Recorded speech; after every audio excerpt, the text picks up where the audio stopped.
च मधुरं मधुरं स्वरूपं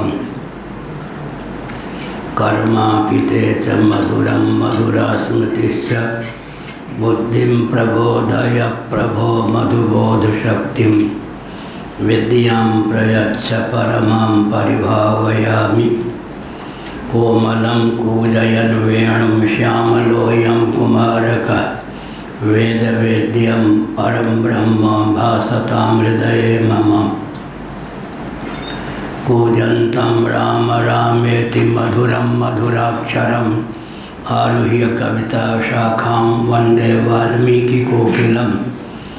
निगमकल्पतरोर्गलितं फलं शुकमुखादमृतद्रवसंयुतं पिबत भागवतं रसमालयं। मुहुर्हो रसिका भुवि भावुकाः तृणादपि सुनीचेन तरोरपि सहिष्णुना। अमानिना मानदेन कीर्तनीय सदा हरि। नारायणाखिल गुरो भगवन् नमस्ते शिवाय नमः। शिवलिंगाय नमः तन्मे मनः शिव संकल्पमस्तु सर्वे भवन्तु सुखिनः। श्री राम जय राम जय जय राम। श्री राम जय राम जय जय राम। श्री राम जय राम जय जय राम। श्री राम जय राम जय जय राम। श्री राम जय राम जय जय राम। श्री राम जय राम जय जय राम। धर्म की जय हो, अधर्म का नाश हो, प्राणियों में सद्भावना हो, विश्व का कल्याण हो। गौ माता की जय हो, गोहत्या बंद हो, भारत अखंड हो। सर्वभूत हृदय धर्म सम्राट श्री स्वामी करपात्री जी महाराज की जय हो, श्री जगन्नाथ महाप्रभु की जय हो, श्री बलभद्र महाप्रभु की जय हो, भगवती सुभद्रा देवी की जय हो, चक्र सुदर्शन महाभाग की जय हो। हर हर महादेव। गोविंद जय जय गोपाल जय जय। गोविंद जय जय गोपाल जय जय। राधा रमण हरि गोविंद जय जय। राधा रमण हरि गोविंद जय जय। श्री कृष्ण गोविंद हरे मुरारे। श्री कृष्ण गोविंद हरे मुरारे। हे नाथ नारायण वासुदेव। हे नाथ नारायण वासुदेव। गोविंद जय जय गोपाल जय जय। गोविंद जय जय गोपाल जय जय। राधा रमण हरि गोविंद जय जय। राधा रमण हरि गोविंद जय जय।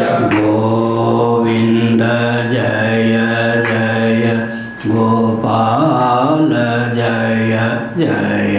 गोविंद जय जय गोपाल जय जय।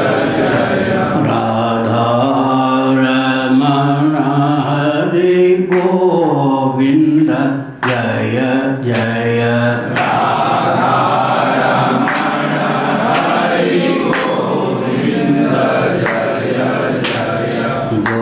गोविंद जय जय गोपाल जय जय।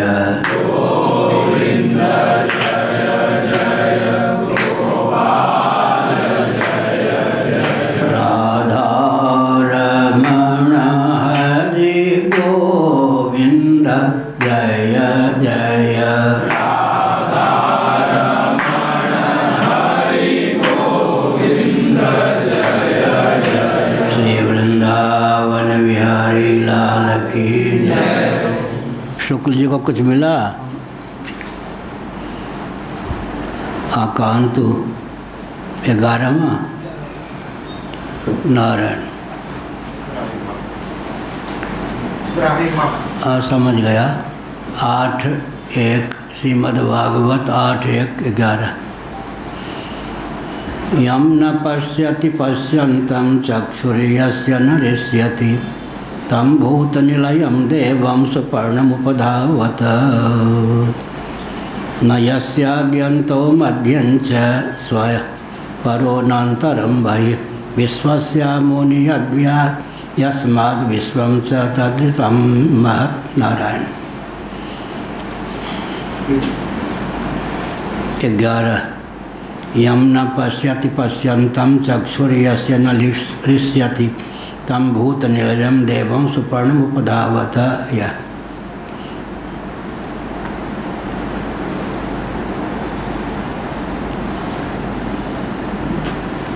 भगवान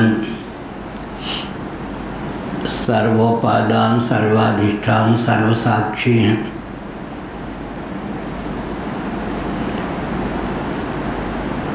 उनमें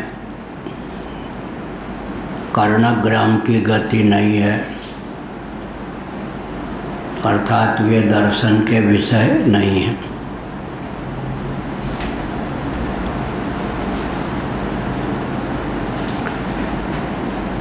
तम भूत निलयम देवम सुपर्णम उपधावत। वे सर्वसाक्षी हैं,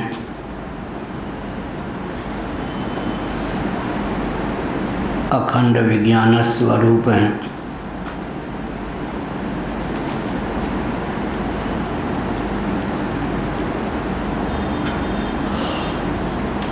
उन्हीं के प्रति जो सबके समाश्रय हैं,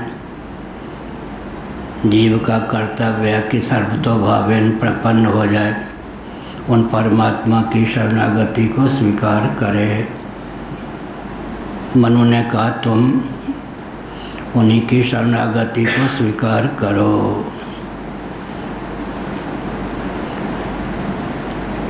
आदि अंत और मध्य से भगवान रहते हैं, अपरिच्छिन्न हैं,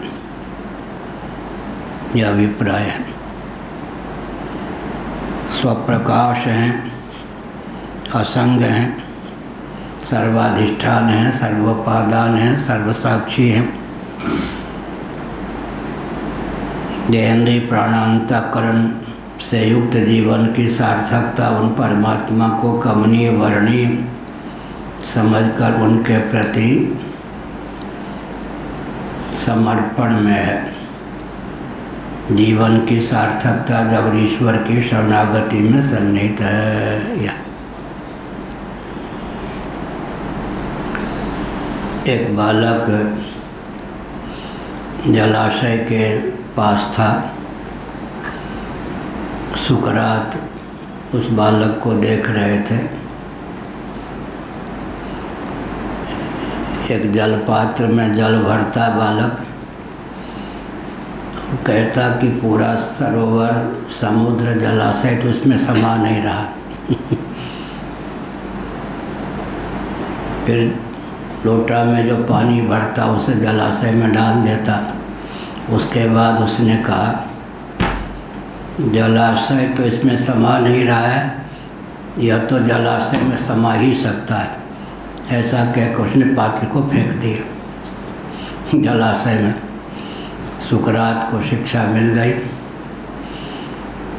इस बच्चे ने प्रकारांतर से यह शिक्षा दी। भगवान ने इसके द्वार से यह शिक्षा दी कि तुम्हारी बुद्धि में तो परमात्मा नहीं समा सकता, परमात्मा में बुद्धि को समर्पित कर दो। यही है शरणागति का इसलिए महत्व है। भगवान ही शरण्य हैं, स्वप्रकाश हैं, सर्वाधिष्ठान हैं, सर्वोपादान हैं। उन्हीं का अनुशीलन करना चाहिए, तदर्थ जीवन यापन करना चाहिए। यम न पश्यति पश्यन्तं।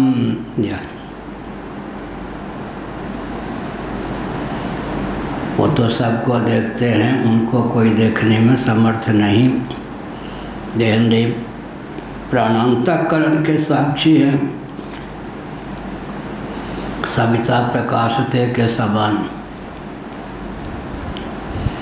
सूर्य प्रकाश स्वरूप है, उसमें प्रकाशन क्रिया का कर्तृत्व नहीं है, फिर भी उसके सानिध्य मात्र से, उसकी उपस्थिति मात्र से प्रकाश वस्तुएं स्वतः प्रकाशित हो जाती हैं। प्रकाश वस्तुओं के आप प्रकाशक सूर्य है। इस प्रकार सूर्य में प्रकाशन क्रिया का कर्तृत्व उपचारित हो जाता है। लाला ने मिट्टी तो खा ली। बच्चों ने शिकायत की कि ये कन्हैया मिट्टी खाने लगा है। मक्खन चोरी की कोई बात नहीं, मक्खन की कमी नहीं थी ब्रज में। बालकों की एक टोली थी, लूटा, मक्खन खा लिया। कंस को मक्खन न प्राप्त हो टैक्स के रूप में, क्रांति का स्वरूप था। लेकिन लाला ने मिट्टी खा ली। मिट्टी खाने से तो पीलिया रोग की प्राप्ति हो सकती थी। बच्चों ने शिकायत कर दी। खोलमो, भगवान खोलना तो नहीं चाहते थे, पर पूज्य गुरुदेव का एक वाक्य है, मातृकोपरविरश्मि पढ़ते ही अनिच्छन्नपि भगवान का मुख कमल अपने आप खुल गया। माता मातृकोपरविरश्मि के पढ़ते ही अनिच्छन्नपि खोलना नहीं चाहते थे, फिर भी लाला का, कन्हैया का मुख खुल ही गया। तब अब उन्होंने क्या किया, बस अपने मुख में ही सारे ब्रह्मांड का दर्शन करा दिया। माता विस्मित हो गई, पिटने से बच गए। विराट रूप का दर्शन करा दिया। यह है। तो सूर्य में प्रकाशन क्रिया का कर्तृत्व उपचारित है। प्रकाश वस्तुएं सूर्य के सानिध्य से स्वतः प्रकाशित हो जाती हैं। सविता प्रकाशित है। इस प्रकार सूर्य में कर्तृत्व का उपचार हो जाता है। ऐसे ही यहाँ कहा, यम न पश्यति पश्यन्तं चक्षुर्यस्य न निश्यति मनसो मनः। भगवान तो मन के भी मन हैं, नेत्र के भी नेत्र हैं, वाक के भी वाक हैं। यह मन समेत जहाँ जाए न वाणी, तरक न सकें सकल अनुमानी। यतो वाचो निवर्तन्ते अप्राप्य मनसा सह। लेकिन देहेंद्रिय प्राणांतकरण से युक्त जीवन की सार्थकता इसमें है कि भगवत तत्व का श्रवण मनन निधिध्यासन करें। श्रवणीय भगवान है।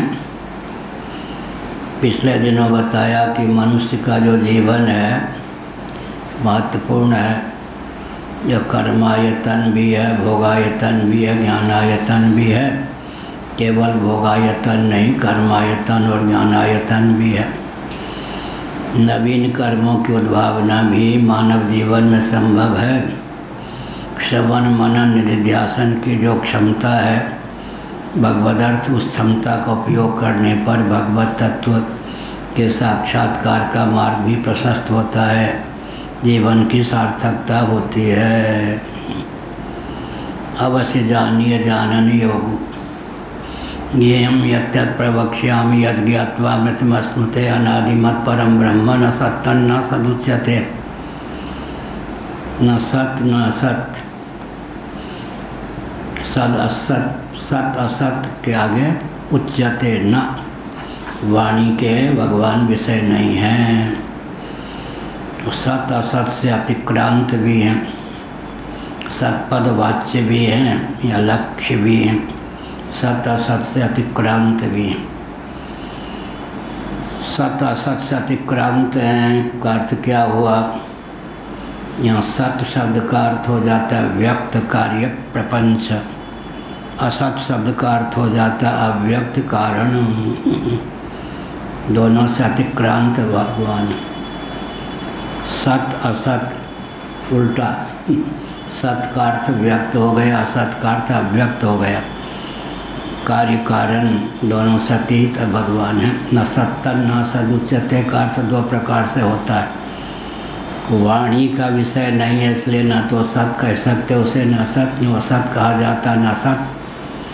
दूसरी बात है सत असत से अतिक्रांत है, परे है। सत का अर्थ हो जाता है हम लोगों की दृष्टि से व्यक्त, असत का अर्थ हो जाता है अव्यक्त। व्यक्ता व्यक्त से अतिक्रांत भगवान।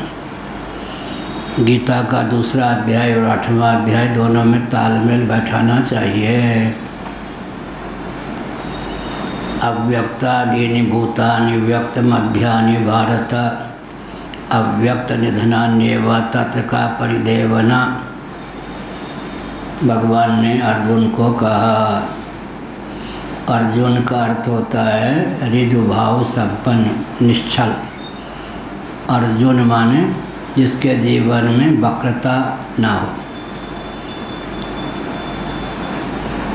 अर्जुन का नाम धनंजय भी है। अर्जुन का अर्थ चांदी, रजत भी, वृक्ष विशेष भी। धनंजय इसलिए अर्जुन नाम हो गया। अर्जुन का अर्थ एक चांदी भी होता है। अर्जुन माने ऋजुभाव संपन्न, वक्रता जिसके जीवन में न हो। अव्यक्तादीनि भूतानि व्यक्त मध्यानि भारत अव्यक्त निधनान्येव तत्र का परिदेवना।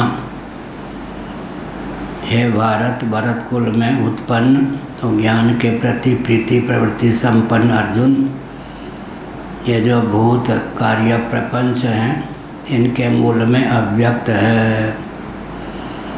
अव्यक्त से व्यक्त, फिर व्यक्त की अव्यक्त भावापत्ति।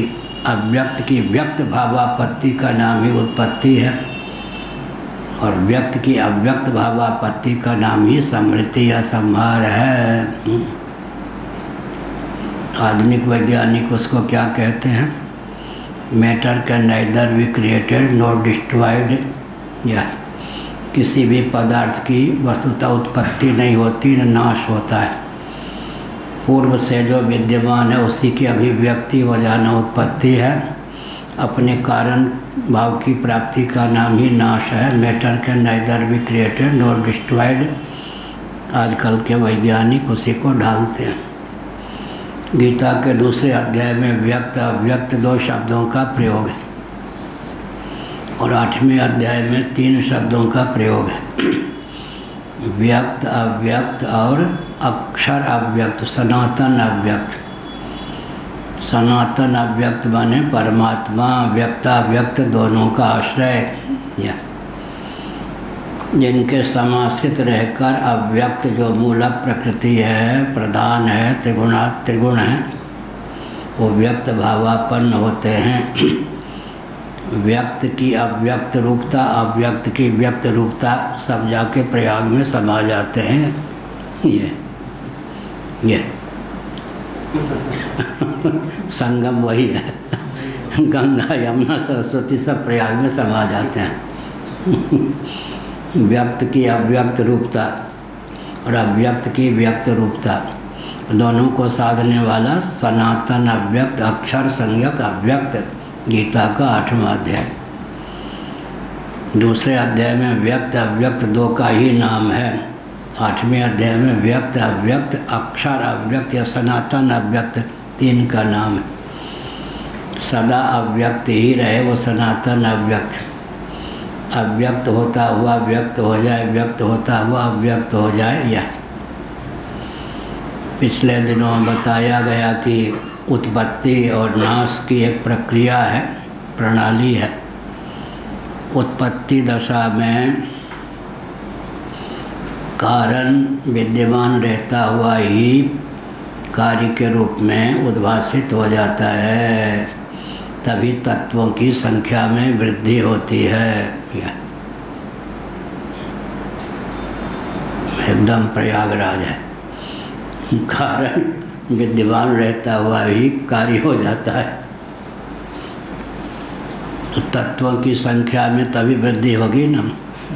आकाश विद्यमान भी रहे और वायु भी हो जाए, वायु विद्यमान रहे और अग्नि भी हो जाए, अग्नि विद्यमान रहे और जल भी हो जाए, जल विद्यमान रहे और पृथ्वी भी हो जाए, पृथ्वी विद्यमान रहे और पार्थिव प्रपंच के रूप में उल्लसित हो जाए, तब तो तत्व संख्या में वृद्धि होगी। नहीं तो फिर दूध से दही अब दही को पुनः दूध नहीं बना सकते, अब दही ही है, दूध नहीं, ऐसा नहीं।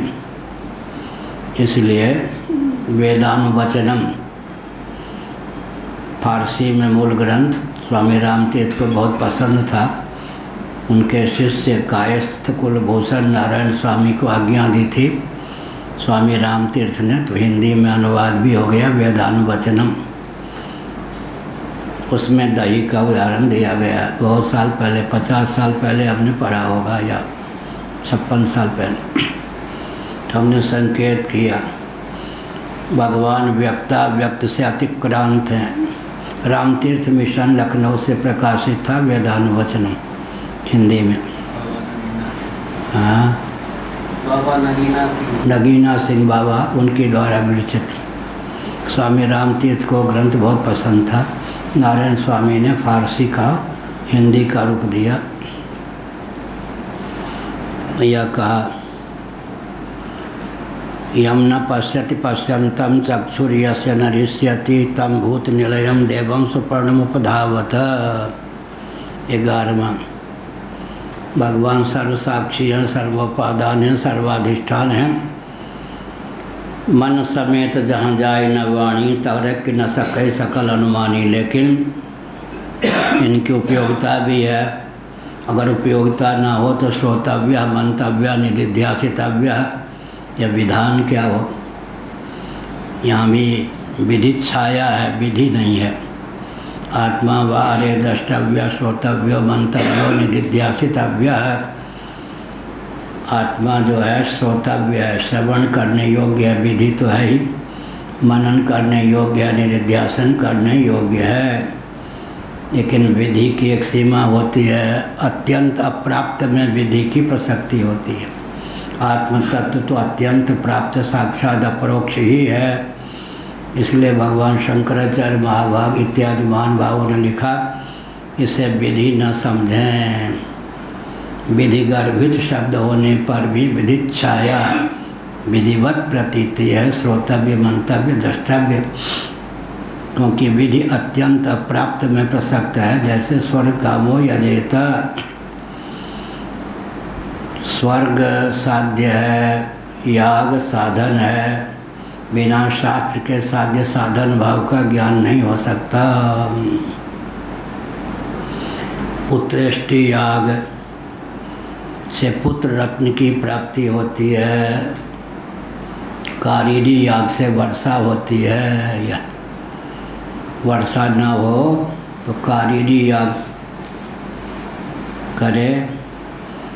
लेकिन संकल्प लेते ही अगर मूसलधार वर्षा हो जाए, उसी समय पूर्णाहुति कर देनी चाहिए। एक बार राजस्थान में 3 वर्षों तक लगातार वर्षा नहीं हुई। हमारे पूर्वाचार्य स्वनामधन निरंजन देवत्र जी महाभाग कारीडी याग कराने में बहुत निपुण थे। पंडितों से कहा कि संकल्प लो, 3 वर्षों से राजस्थान में वर्षा नहीं हुई है। संकल्प लिया गया। संकल्प लेते ही मूसलधार वर्षा खूब हो गई। महाराज ने आचार्य जो कहाँ के थे, वाराणसी के, कान में कहलवाया पूर्णाहुति हो जानी चाहिए, नहीं तो 3 वर्षों तक फिर अकाल होगा। कारीडी याग की मर्यादा है, संकल्प लेते ही मूसलधार वर्षा हो जाए, उसी समय पूर्णाहुति हो जाए। उन्होंने कहा हम तो बनारस से आए हैं, अगर इसी समय संकल्प लेते ही पूर्णाहुति करा देंगे, यजमान दक्षिणा क्यों देंगे। इसलिए मरे राजस्थानिया में क्या मतलब है, हम तो कराए बिना नहीं रहेंगे। महाराज ने हमसे कहा देखो आप मारेंगे राजस्थानियों को, यज्ञ कराया, फिर 3 साल और अकाल पड़ गया। यजमान जाए बाहर में, हमको तो मिलना चाहिए। राजस्थानी यजमान तो कभी कभी मिलते हैं, यूँ उत्तर प्रदेश के यजमान ही मिलते हैं, सच्ची बात है। तो कारीडी याग से वर्षा होती है। साध्य साधन का ज्ञान तो शास्त्रों के द्वारा ही होगा ना। विधि अत्यंत अप्राप्त में प्रसक्त होती है। यहाँ पर विधित छाया है, श्रोतव्य, मंतव्य, निधिध्यासितव्य, क्योंकि आत्मतत्व साक्षात अपरोक्ष है। यम न पश्यति पश्यन्तं चक्षुर्यस्य न दृश्यति तम भूत निलयम देवम सुपर्णम उपधावत। सुपर्णम उपधावत 11वां। भगवान सबके साक्षी हैं, कर्णग्राम से अतिक्रांत हैं, सबके हृदय में रहने वाले हैं, स्वप्रकाश हैं, प्रत्यगात्मा होकर हृदय में विद्यमान हैं। उन्हीं की शरणागति स्वीकार करें। मनु ने भगवान की प्रार्थना की, जीवों को उपदेश दिया एक प्रकार से। शरण है तो एकमात्र भगवान ही, अशरण शरण करुणालय भगवान।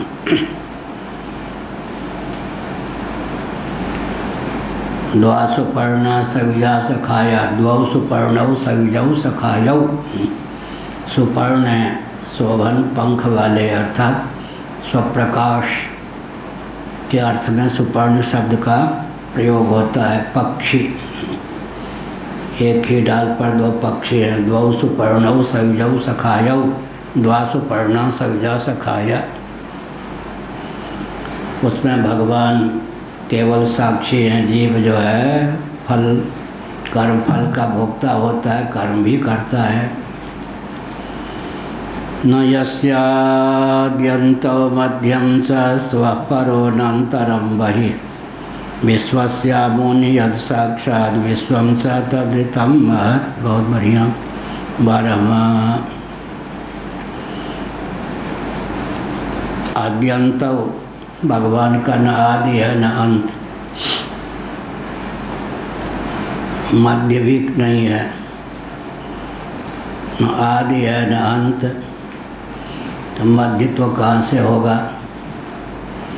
और क्या है, न स्व न परा, न कोई अपना है न पराया। भगवान के लिए कौन अपना और कौन पराया। फिर ये यथा माम प्रपद्यन्ते तां तथैव भजाम्यहम्। न अपना कोई है न पराया है। न भगवान के भीतर कोई है न बाहर। पिछले दिनों कहा भगवान के बाहर जगत है या भगवान के भीतर जगत है। ब्रह्म के बाहर जगत है या ब्रह्म के भीतर जगत है। अगर कहीं बाहर है तो ब्रह्म विभु नहीं सिद्ध होगा, भीतर है तो ब्रह्म घन, सद्घन चिद्घन आनंद घन नहीं सिद्ध होगा। इसलिए जगत न तो ब्रह्म के भीतर है न बाहर, न बाहर है न भीतर।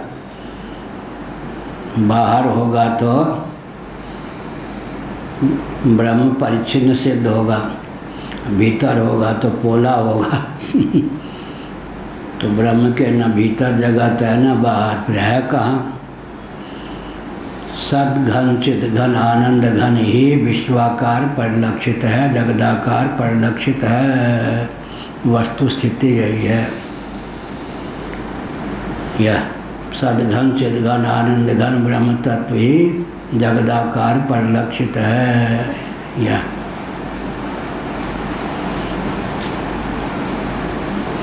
मिट्टी के अंदर घट है या बाहर। हाँ ये बताइए। मिस्त्री ने कहा, मिट्टी कहा। मिट्टी ही घटा हैं? ना अंदर है ना बाहर। फिर क्या है, मिट्टी ही घटाकार परिलक्षित ऐसे। लेकिन मिट्टी को तो ठोक पीट के घट का रूप दिया जाता है, कुल्लर सकोरे आदि का रूप दिया जाता है। अब ब्रह्म को ठोक पीट के नहीं। ब्रह्म ही, ईश्वर ही, परमात्मा ही अपने संकल्प मात्र से स्वयं को आकाश, वायु, तेज, जल, पृथ्वी के रूप में, पार्थिव प्रपंच के रूप में लखा देते हैं। विषय क्या चल रहा था। सृष्टि की उत्पत्ति दशा में कारण भी विद्यमान रहता है, अतिरिक्त कार्य की भी अभिव्यक्ति हो जाती है।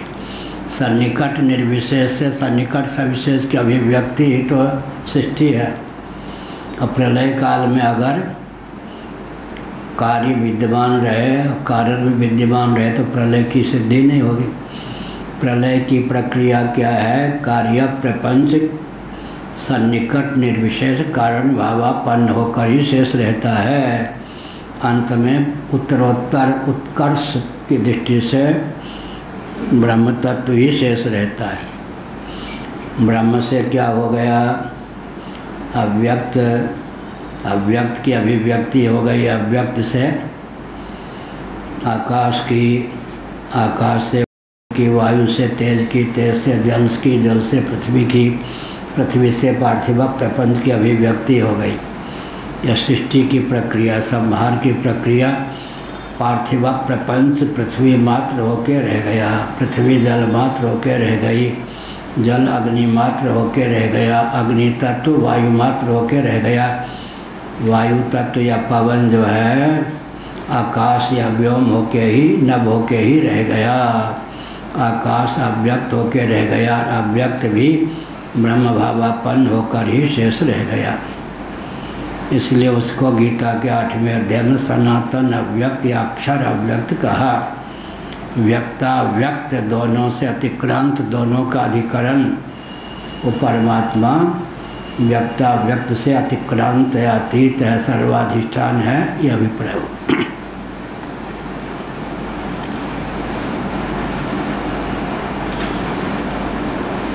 परब्रह्म का स्वरूप हो गया। न यस्याद्यन्तो मध्यम च स्वपरो नान्तरं बहिः विश्वस्यामुनि यद् स यस्माद् विश्वं च तदृतं महत्।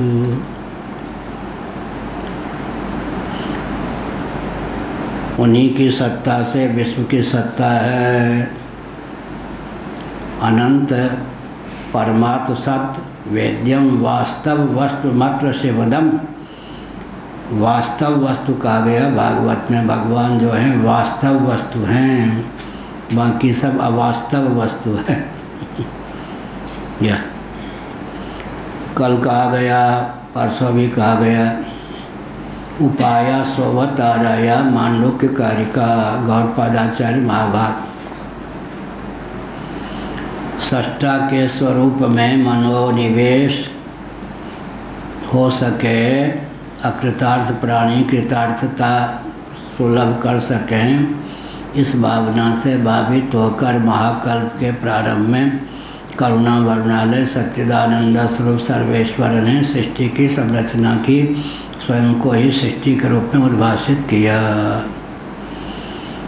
सृष्टि का आलंबन लेकर यह है। एक आरोह क्रम होता है, एक अवरोह क्रम है। अभी नीचे जाना चाहें तो अवरोह, सीढ़ी का आलंबन का। नीचे से ऊपर आना चाहें तो आरोह। यही अवरोह क्रम से सृष्टि बनती है, आरोह क्रम से प्रलय की सिद्धि होती है। कारण से कार्य, कारण भी विद्यमान रहे और कार्य भी हो जाए, यह सृष्टि है।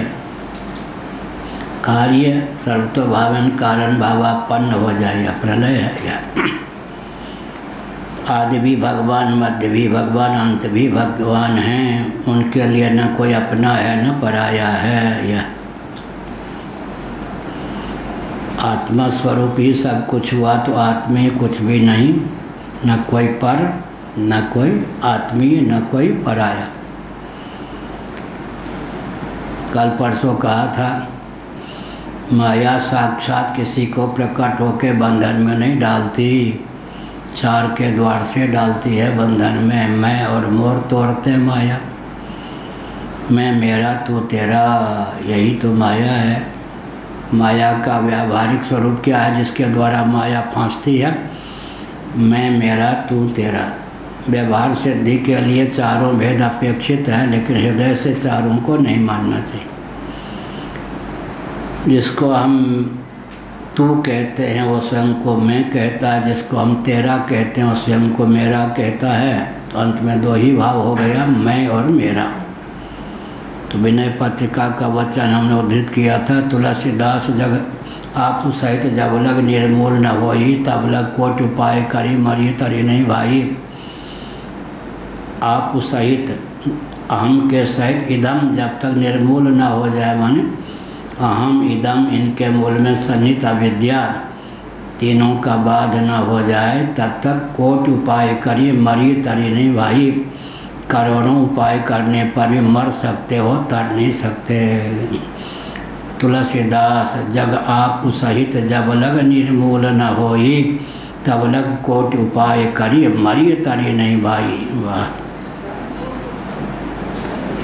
अब आगे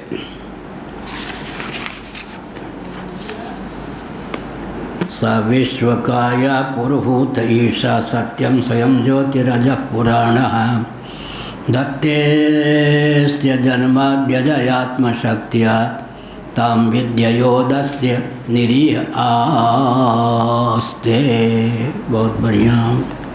आखिर मनु जी भगवान की प्रार्थना कर रहे, प्रार्थना के व्यास से भगवान के स्वरूप स्वभाव प्रभाव का चित्रण कर रहे, हम जीवों को प्रेरणा दे रहे। स विश्वकाया, भगवान का काय क्या है? बहुत बढ़िया। अकाय भगवान अव्रण हैं, अकाय भी हैं, अव्रण हैं। भगवान काय काया शरीर से रहित है, व्रण से रहित है, लेकिन यहाँ कहा गया विश्व काया है। काय, गाय तो जानते हैं, काय क्या हुआ? कौ से आय कौ से जिनकी आमदनी हुई है, कौ से जिसकी अभिव्यक्ति हुई है।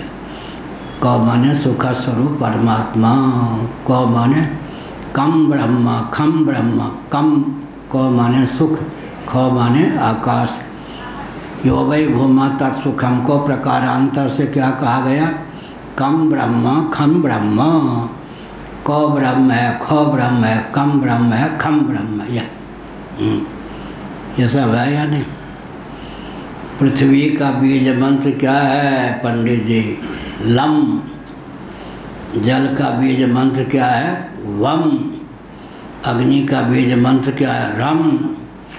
वायु का बीज मंत्र क्या है? यम। आकाश का बीज मंत्र क्या है? हम। यो रो लो व शो खो स ह। यो रो लो व और हो वहाँ से ले ले। हमने ग्रंथ में लिखा है सौ सौ सौ क्यों छोड़ दिया? विसर्ग के ही है द्योतक। पृथ्वी का बीज मंत्र क्या है? लो। उसी अनुस्वार कर देते हैं लम। पृथ्वी का बीज मंत्र है लम। जल का बीज मंत्र है वम। वम को ही क्या कह दिया? बिहार, उत्तर प्रदेश, उड़ीसा, बंगाल आदि में व का उच्चारण कम करते हैं, व को बा कहते हैं। बिहार शब्द को क्या कहते हैं? बिहार। बौद्ध बिहार को क्या बोल देते हैं? बौद्ध बिहार होता है, बिहार बोलते हैं बिहार। यह तो लम, फिर वम। तो शिवालय में क्या कहते हैं? बम बम बम बम। बम बोला नहीं, वम होना चाहिए। क्या? लम पृथ्वी का बीज मंत्र है, वम जल का बीज मंत्र है, रम अग्नि का बीज मंत्र है, और फिर यम हम, या हम यम, यम हम, नीचे से यम हम। वायु और आकाश का बीज मंत्र है यो रो ल व, अंत में हो, यो रो ल व हो। स खो स छोड़ दीजिए तो हो, ये बीज मंत्र है। यो ऊपर से यहाँ लम पृथ्वी का बीज मंत्र। बीज मंत्र माने सर्ग के प्रारंभ में जिस वर्ण या अक्षर का स्मरण करने पर पृथ्वी की रचना हो जाती है उसी का नाम है लम। लम पृथ्वी, और वम जल, व वम वम वम उसी को कह देते बम बम बम होना चाहिए लम वम वम वम बोलते हैं बम बम बम। व को ब बोल देते वम जल का बीज मंत्र। राम बहुत बढ़िया। तुलसीदास जी ने क्या लिखा तंत्र शास्त्र की दृष्टि से, हेतु कृषाणु भानु हिम कर को, कृषाणु भानु हिम कर। कृषाणु में जो क्री लिखेंगे तो र का योग होगा या नहीं, कौरिकार क्री ऐसे। अब भानु में भ के आगे आ, हिमकर में मोह है, लेकिन राम रो क्या है, अग्नि बीज है, बीच में आग की मात्रा क्या है, सूर्य का बीज है, अंत में मोह क्या है, चंद्रमा का बीज है। भगवान क्या हो गए, सूर्यस्यापि भवेत् सूर्य, वाल्मीकि रामायण के अनुसार। अग्नि के भी अग्नि हैं, सूर्य के भी सूर्य हैं, चंद्रमा के भी चंद्रमा हैं। राम राम क्या हो गया, अग्नि सूर्य और चंद्र, यह हुआ राम। र और म।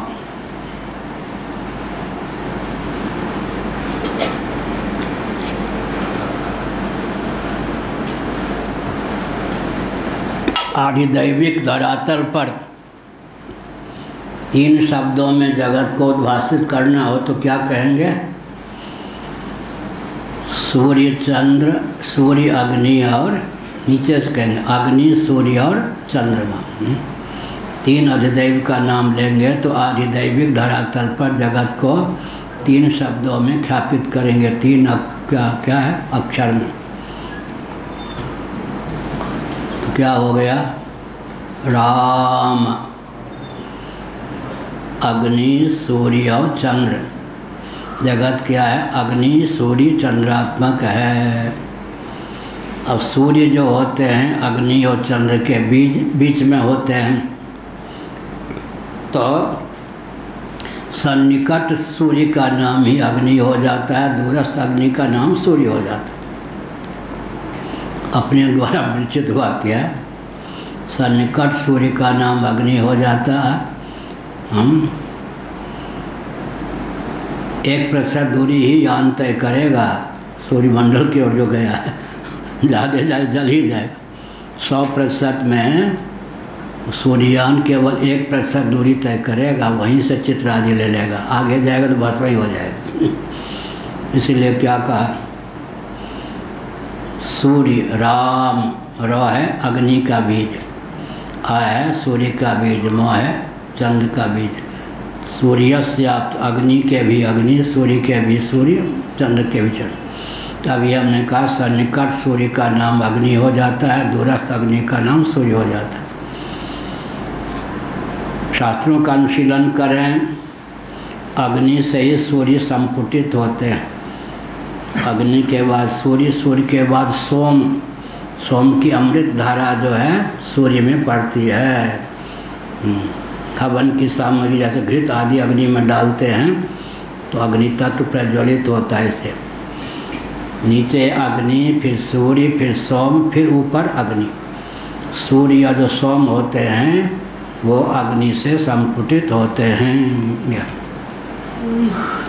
तो भगवान कौन हो गए, सूर्य के भी सूर्य, अग्नि के भी अग्नि। राम, हेतु माने बीज, बीज मंत्र, हेतु माने कारण। अग्नि के भी अग्नि, सूर्य के भी सूर्य, चंद्र के भी चंद्र। तो रा कह दिया, अम्मो कह दिया। अग्नि कौन है, भोक्ता। अहम वैश्वानरो भूत्वा प्राणिनाम देहमाश्रितः प्राणापान समायुक्तः पचाम्यन्नम चतुर्विधम। भोक्ता हो गए, 6:05 हो गया। तो क्या हुआ, अग्नि सोमात्मकम विश्वम, अग्नि सोमात्मकम जगत। अग्नि सोमात्मकम रुद्र हृदयोपनिषद, ऋषिखी ब्राह्मणोपनिषद, रामतापनीयोपनिषद का अध्ययन करें, ये वाक्य मिल जाएंगे। रुद्र हृदयोपनिषद, रामतापनीयोपनिषद आदि का अध्ययन करें। अग्नि सोमात्मकम विश्वम, अग्नि सोमात्मकम जगत। अग्नि बोलेंगे और दंत को मूर्धन्य सा बोल देंगे। अग्नि सोमात्मकम विश्वम, अग्नि सोमात्मकम जगत। यह हुआ। जगत क्या है? भोक्ता और भोग्य का विलास। अग्नि कह दिया, सूर्य का अंतर्भाव अग्नि में कर दिया तो भोक्ता की सिद्धि हो गई। सोम चंद्रमा, सोमो भूत्वा रसात्मका, तो सोम कह दिया तो भोग्य की सिद्धि हो गई। तो अग्नि और सोम कह देने पर भोक्ता और भोग्य दोनों की सिद्धि हो गई, पूरा जगत आ गया। अग्नि सोमात्मकम, पूरे विश्व को आधिदैविक धरातल पर 3 शब्दों में ख्यापित करना हो तो क्या कहेंगे? अग्नि, सूर्य और चंद्र। और आध्यात्मिक धरातल पर अग्नि किसके देवता हैं? वाक के, सूर्य नेत्र के, प्राण के अंदर हैं नेत्र के, और चंद्रमा मन के। तो आध्यात्मिक धरातल पर जगत का परिचय 3 शब्दों में देंगे तो क्या कहेंगे? वाक, प्राण और मन।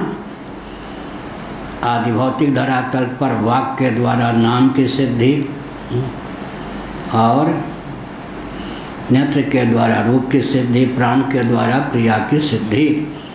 जगत नाम रूप कर्मात्मक है। जगत अग्नि सूर्य सोमात्मक है, ऊपर हो गया। बीच में जगत क्या हो गया? वाक, प्राण, मनोरूप है। 3 आधिदैविक धरातल पर जगत का परिचय अग्नि सूर्य सोमात्मक। इधर क्या कहेंगे? वाक, चंद्रमा और प्राण। प्राण और चंद्रात्मक और नाम रूप क्रियात्मक। 3 शब्दों में पूरा हो गया ना जगत।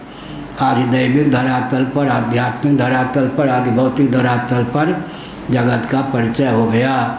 तो राम कहा ना, सारा संसार आ गया ना। राम शब्द का अर्थ करें, पूरा विश्व आ गया। करतलगत आमलक समाना। ओम, अकार उकार मकार, वहाँ है अकार उकार मकार, यहाँ है रो आ मम। जो अर्थ अकार उकार मकार का होता है वही राम का अर्थ होता है।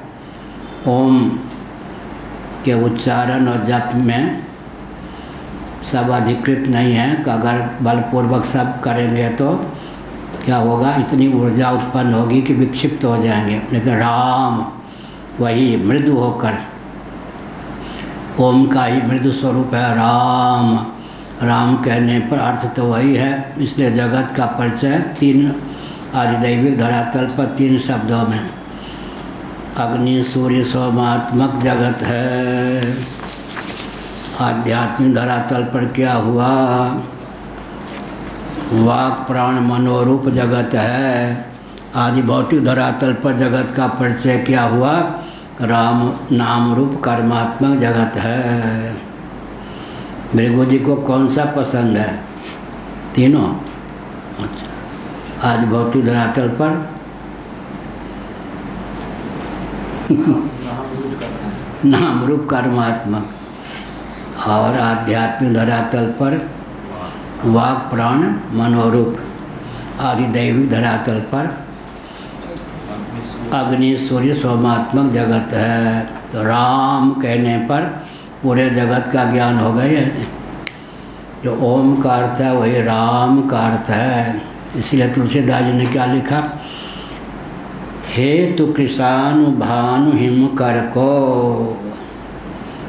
हेतु माने बीज मंत्र है, बीजाक्षर।